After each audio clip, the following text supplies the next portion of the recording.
अहले हदीस और सलफ़ी उलमा हमेशा सऊदिया के फेवर में क्यों खड़े रहते हैं? सऊदियों की तरह जुब्बा और रुमाल क्यों ओढ़ते हैं? सऊदियों के खिलाफ एक लफ्ज़ भी बोलने से क्यों डरते हैं और कतराते हैं? आइए इन सब सवालात का डिटेल से जवाब हम इस वीडियो में सीखने की कोशिश करते हैं।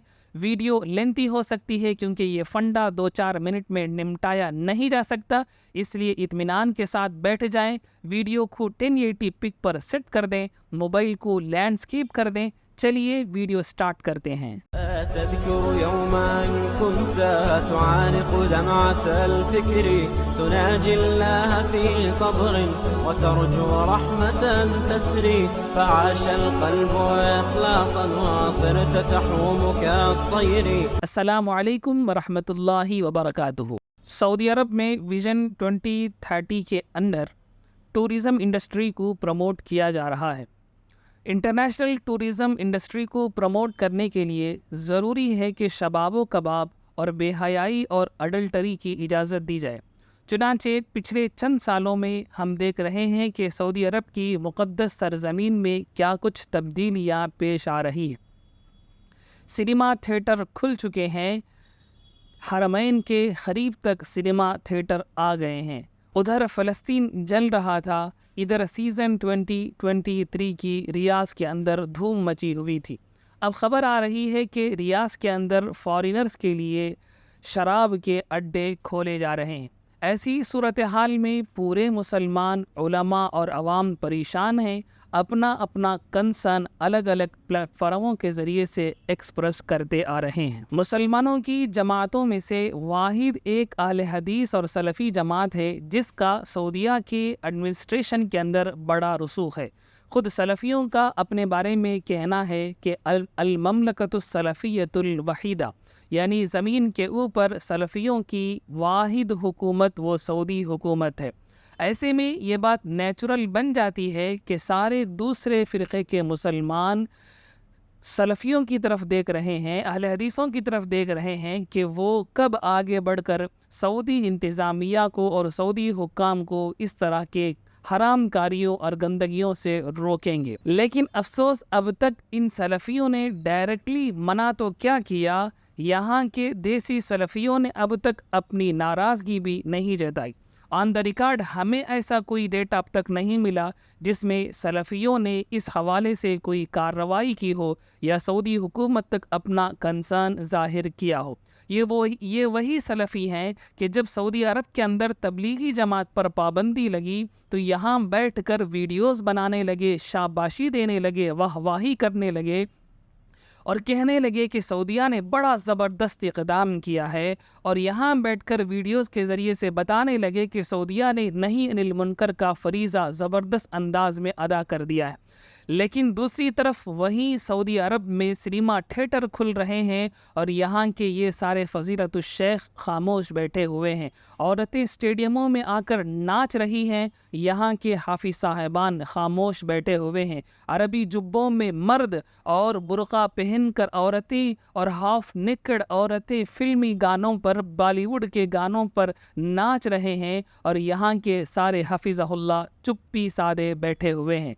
और अब शराब के अड्डे खुले जा रहे हैं और हमें नहीं लगता कि यहाँ के ये अहले हदीस और सलफ़ी कुछ करेंगे इल्ला माशाअल्लाह। हमारे साथी कहते हैं कि जी हम इंडिया में बैठे हुए हैं, इंडिया में हमारी कोई बात नहीं सुनता, हम इंटरनेशनल लोगों पर क्या बात करेंगे। तो मैं कहता हूँ कि गलत है। आपने इंडिया के अंदर बैठकर हसनुल बन्ना शहीद और सैयद कुतुब और शेख यूसुफ अल क़रज़ावी का मनहज आपने चेक किया था, उनके बारे में अपना मौक़िफ़ रखा था, तो इंटरनेशनल लेवल पर आप बात इससे पहले कर चुके हैं, तो आखिर इस मसले में आप बात क्यों नहीं कर रहे हैं। आप ये कह सकते हैं कि ये लोग तो पावर में नहीं थे इसलिए हमने इन पर तनक़ीद की, लेकिन हुकूमत के ऊपर हम तनक़ीद कैसे कर सकते हैं। तो मैं आपको बताता हूँ कि आपने इससे पहले तुर्की के सदर रजब तैयब अर्दोगान का मनहज भी चेक किया था, उनके ऊपर भी आपकी तनक़ीदें ऑन द रिकॉर्ड मौजूद हैं। तो साफ़ तौर पर पता चलता है کہ آپ حکومتوں پر بھی تنقید کر سکتے ہیں، اور آپ کا منہج سلف اگر آپ کا دعویٰ ہے تو پھر سلف بھی حکومتوں پر تنقید کرتے آئے ہوئے ہیں، تو آخر آپ سعودیوں کے خلاف کیوں کچھ نہیں بولتے؟ وہ کہتے ہیں کہ نہیں مولوی صاحب، یہ لوگ پاور میں نہیں تھے اس لیے ہم نے ان لوگوں پر تنقید کی، لیکن سعودی پاور میں ہیں، ہم ان پر تنقید نہیں کر سکتے۔ تو میں کہتا ہوں غلط ہے دو اعتبار سے۔ پہلی بات تو یہ ہے کہ آپ نے اس سے پہلے ترکی کے صدر رجب طیب Erdogan per on the record تنقید کی تھی، ان کا منہج چیک کیا تھا، تو معلوم ہوا آپ حکومتی سطح کے لوگوں پر بھی تنقید کر سکتے ہیں۔ دوسری بات یہ ہے کہ آپ منہج سلف کا نعرہ دیتے ہیں۔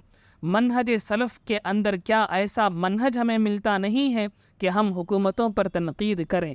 اگر آپ کا منہج واقعتاً منہج سلف ہے تو سلف تو کھلم کھلا حکومتوں پر تنقید کرتے آئے ہیں، تو سوال یہ ہے کہ آپ سعودی حکومت کے ان حرام کاریوں کے خلاف زبان کیوں نہیں کھولتے؟ بات اصل میں یہ ہے کہ یہاں کے آج کے سلفی اور اہل حدیث سعودیوں کے خلاف کچھ نہیں بول سکتے کیونکہ یہ مدخلیت سے متاثر ہیں۔ دیکھیں، میں ہندوستان کی پرانی اہل حدیث فکر سے نفرت نہیں رکھتا ہوں۔ وہ فکر جسے مولانا ثناء اللہ امرتسری رحمہ اللہ، مولانا نذیر حسین دہلوی رحمہ اللہ نے پروان چڑھایا تھا، اور وہ اہل حدیث کی فکر جو حنفیہ کے رد عمل کے طور پر شروع ہوئی تھی، جب حنفیوں کے اندر حد سے زیادہ غلو پیدا ہو گیا تھا، تو اس غلو کے رد عمل کی نفسیات کے طور پر یہاں جو اہل حدیث کی فکر ڈیولپ ہوئی تھی، اس فکر سے مجھے خاص چڑ نہیں ہے۔ یہ ویڈیو چونکہ اس بارے میں نہیں ہے، اس لیے اس کی تفصیلات میں اس ویڈیو کے اندر نہیں بیان کر سکتا۔ انشاءاللہ کسی فیوچر والی ویڈیو میں ہم اس پر ڈسکس کریں گے۔ بائی دا وے، میں آج جس سلفیت کی بات کر رہا ہوں وہ مدخلیت زدہ سلفیت ہے جو آج کل انڈیا میں گلف سے امپورٹ کر کے لائی جا رہی ہے۔ بات یوں تھی کہ اگست 1990 میں گلف وار ہوا تھا۔ عراق نے کویت پر انویڈ کر کے کویت کو ایکوپائی کر لیا تھا، تو چونکہ سعودیہ کویت کے پڑوس میں تھا اس لیے سعودیہ کو خطرہ محسوس ہوا عراق سے، تو سعودیہ نے امریکہ سے مدد مانگ لی۔ اب جب سعودیہ نے امریکہ سے مدد مانگ لی تو سعودیہ کے اندر جو علماء تھے ان کے درمیان یہ مسئلہ پیدا ہوا کہ امریکہ تو کافر ملک ہے، کافر سے مسلمان مدد لے سکتا ہے یا نہیں؟ تو علماء کی دو رائے ہو گئی، چونکہ قرآن و سنہ کے اندر یہ مسئلہ کلیئر کٹ لکھا ہوا نہیں ہے، اور اجتہاد کے بیسس پر یہ مسئلے کا سلیوشن علماء نے نکالا تھا، تو علماء کے دو گروپ ہو گئے۔ بعض علماء نے کہا کہ امریکہ سے مدد لی جا سکتی ہے، سعودیہ نے جو کیا وہ ٹھیک کیا، اور بعض علماء نے کہا کہ امریکہ سے مدد لینا جائز نہیں ہے، سعودیہ نے جو کیا وہ غلط کیا۔ لیکن چونکہ یہ اجتہادی ایشو تھا اس لیے ایک دوسرے کی رائے کا احترام کرتے ہوئے علماء خاموش ہو گئے۔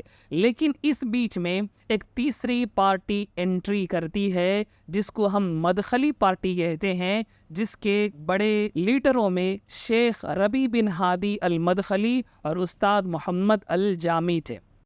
مدخلی نام خود انہوں نے اپنے لیے الاٹ کر لیا۔ ان لوگوں نے سعودیہ کے حکمران کی خلاف ورزی کی، سعودیہ کے اگینسٹ رکھا، وہ سارے بدعتی ہیں، کہہ دیا کہ یہ اخوانی ہے، کسی کو کہہ دیا کہ یہ، ان سب کو بدعتی قرار دینا چاہیے، اور ان سب کی کتابوں کو جلا دینا چاہیے۔ محمود الحداد کو غصہ آ گیا اور وہ ربیع بن ہادی المدخلی سے الگ ہو گئے۔